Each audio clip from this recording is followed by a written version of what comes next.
let's talk about, because I remember this situation as well. Chad sent me a track, and he was upset about it. And I'm trying to remember who did the track. Might have been Lil Jon.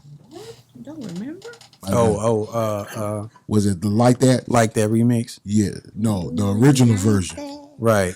Like That original version. Right. He wasn't really feeling it, and you remember him not feeling it. Yeah. You know, I mean, I'm sorry, Lil Jon, but these are just facts. You know, we're just saying what happened. Yeah, he was upset about it, especially because I had wired Chad up about Lil Jon. I had been speaking to Lil Jon about Pimp, and he wanted to do some track. Snake introduced me to Lil Jon. Yeah.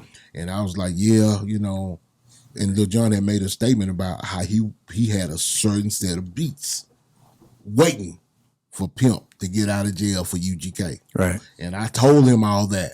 Man, Lil Jon this and Lil Jon that. No, man, this nigga hot. Man, everything he touched gonna go to the moon. And then that's what he got. And so it's kind of. Was that the only beat he got though? I don't know. See, I don't know. That's what be happening when somebody hype somebody up so much. I think it be that over expectation. Then when you hear, you be like, Lil Jon might work like Pimp work.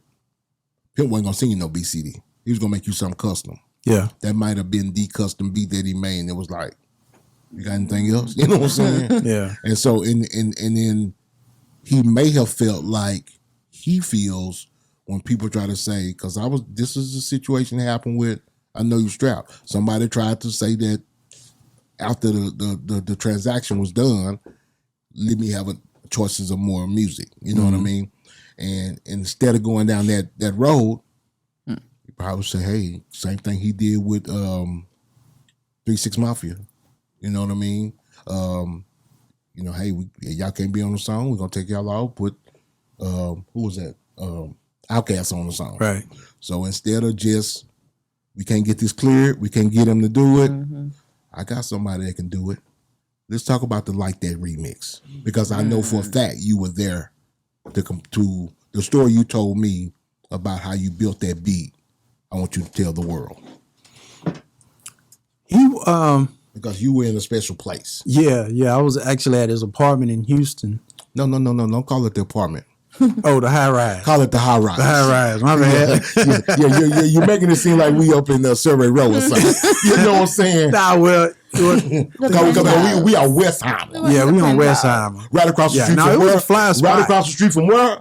The Galleria. The Galleria. No, the spot was fly. It was fly. I mean, I can't remember what floor it was on. It was high. Yeah, but it was probably the first high rise condo or apartment I had ever been in. Yeah. And you go out on the balcony, man, and you see all this, activity and stuff. It's definitely awe-inspiring. Yeah. You know what I'm saying? You go out and look at the city lights. I get inspired by stuff like that. Yeah. You know what I'm saying? But anyway, not to get off the subject. But that's part of the story, because that's what you told me. Yeah. This is what you told me about the beat. Yeah. So he had already mentioned to me maybe a day or two before that he wanted a remix to that song. Yeah. Well, I had never heard the original version. Yeah. I didn't hear the original version. He just told me that he did a song with Lil Jon. And Lil Jon did the track, but he wanted to do a remix version to it. And that's all I was told. He never played the original version for me. Yeah. So he just said, make it kind of slow. Yeah. So when we was at the high rise, he went to bed. I stayed up and really just made the beat right there on his kitchen island. Yeah. Because he said, if he liked what he heard, it was gonna go on the album. So I'm like, okay, I'm finna try to.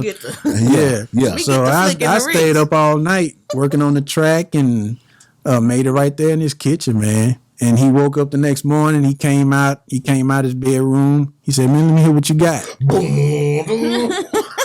And he just stood there and he. B-Lo stood back like this. There you go. He said, "We're gonna record that bitch tonight." So the way that bitch come on. Yeah. Ooh, girl, I know you like that. Yeah. I know you like that. I wanted to put some bottom in it, so that's why I said boom, boom, boom, boom, because I knew Swishers and Doja didn't have that kind of. Yes. So I wanted to. I like stuff that's in the trunk. You know what I'm saying? So let's talk about this. Let's give the cliff notes to what just transpired. A platinum producer produced a track for UGK. Mm-hmm. You came in to do the remix. Mm-hmm. Now this is on a double album. Mm-hmm. Your version made CD1, track 5 or 6, I believe. Lil Jon's version made the bonus cuts. Mm-hmm. So the remix made the album. Mm-hmm. The original version made the bonus cuts. Yeah, y'all think about that. It was a little unorthodox. It was very unorthodox. Yeah. It's almost like International Players Anthem. Yeah. The original version made the bonus cuts. The The remix is the world famous track that everybody knows. Yeah, I type Ain't God good? Girl, I used to see. it is. God is good. God is great. Yeah, He is. Awesome. Yeah.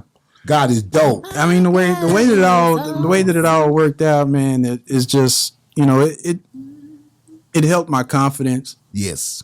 to know that, you know, a version that I did was kind of made it a little bit up the cut a little Come bit. on. Yeah. Me. I know it had to. Yeah. I'd have been like, Yeah. Excuse me. it would have been you are one of the most humblest people I know. He is. Yes, I know. I'd have been like, I'd have been like, excuse me.